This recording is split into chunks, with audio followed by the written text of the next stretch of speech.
Hey everybody, Tyler here. We're going to do a different type of video today. I want to go over with you what I learned from training for my first half marathon. These are unique tips from an amateur runner from the first time, coming from the heart, not all the generic advice you hear from other channels. So let's get right into it. So number one, the first thing that really helped me was actually meditating before my runs. And I know that's going to sound very weird and not make any sense, but let me break it down for you. So what I did before each run was I would do box breathing technique. You can look this up. I'm not going to go over it right now, but what that does is obviously activates your parasympathetic nervous system, lowers your heart rate, lowers your stress, and really doesn't amp you up before your runs. It only takes 5 or 10 minutes. The basis of this is to really get you really calm before your runs.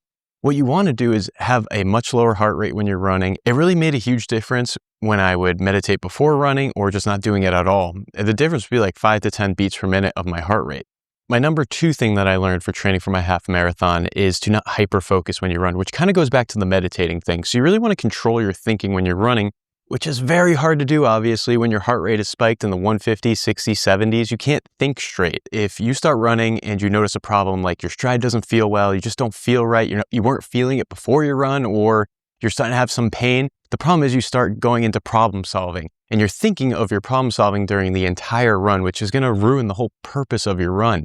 From there, you start hyper-focusing on why does my knee hurt? Well, my knee hurts because I messed up my back a few weeks ago and now I'm overpronating, et cetera, et cetera. And you go in this bad loop of just negativity. What I try to do is when I notice something wrong when I'm running is I kind of, like I said, meditate. I go back to the breath. I go back to what I was listening to in my audiobook, go back to music if I was listening to music at that time, and really just focus back in the moment while I'm running and not hyper-focus on all the problem solving or things that just aren't going my way today. The number three thing is to train to bonk. Now, I know this doesn't make any sense whatsoever. So obviously be very careful and you need to work your way up from here. But what I would do is I would run during the hottest times of the day, or when I was training, as it was colder out here in the Northeast, I'd run during the colder times of the day. You really want to train your body when it's at its worst, when you don't have sleep, when you didn't eat the best that day, or when you just don't feel like running. When you train that way, first, you learn to adapt and you just end up performing no matter how well you feel or what else is going on. And number two, when you get to race day, if those things happen, then yeah, you're ready for it. So when I had my race, it got up to 80 degrees. Everybody was telling me don't run when it's hot out. And I was running when it was 85, 90 out. The 80 degrees to me felt fine. I wasn't hot. I shouldn't say I wasn't hot. I was prepared is the best way to put it. Don't just go running out in 90 degrees when you've never done it before. Work yourself up to it. Obviously, don't do anything out of your limitations. That's obviously going to hurt you or be harmful to you. Number four is if you are not following your training plan to a T, you're exactly where you need to be. Everybody looks up the half marathon training plan, 12 weeks, 16 weeks, whatever it may be, and everybody tries to follow it to a T.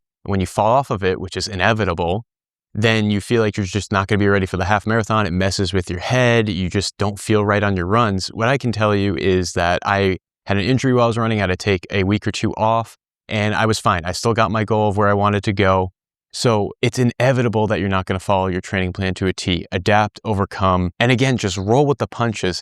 Don't think it's the end of the world if you can't do your speed workout where you wanted to be, or your easy run you thought you would be at a 10-minute mile, but you're at a 12-minute mile that day. That doesn't matter. It's about consistency and slowly building that base rather than just hitting these targets every single time. And my last one, my favorite one, is to train to finish strong. So let's say you don't hit your goal of your personal best or anything like that. If you still finish the race strong, you're going to feel great about it. You start passing other runners because you were the one who trained harder. You trained to finish strong rather than worrying about the number at the end of the day. So how I did that was during my easy runs, I would go at my half marathon pace for the last half mile, or I'd do a few strides at the end. What you want to do is really train yourself to really churn out the last 1 to 3 miles and actually make that your best miles. On my half marathon, my last 2 miles were actually my fastest. So train to finish strong.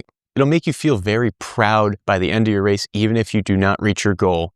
So train to finish hard. At the end of each of your runs, do one more, go 1 more minute, go 1 more mile. Just do a little bit more each time and finish strong. Thank you guys for listening to these tips. I really hope you'd enjoyed them. I personally will keep continuing to train for another half marathon. I have a 10K coming up as well. It's different coming from a hiker's perspective and somebody who just trail runs, but I've actually enjoyed the running. So I'll catch you guys next time, and thank you for listening as always.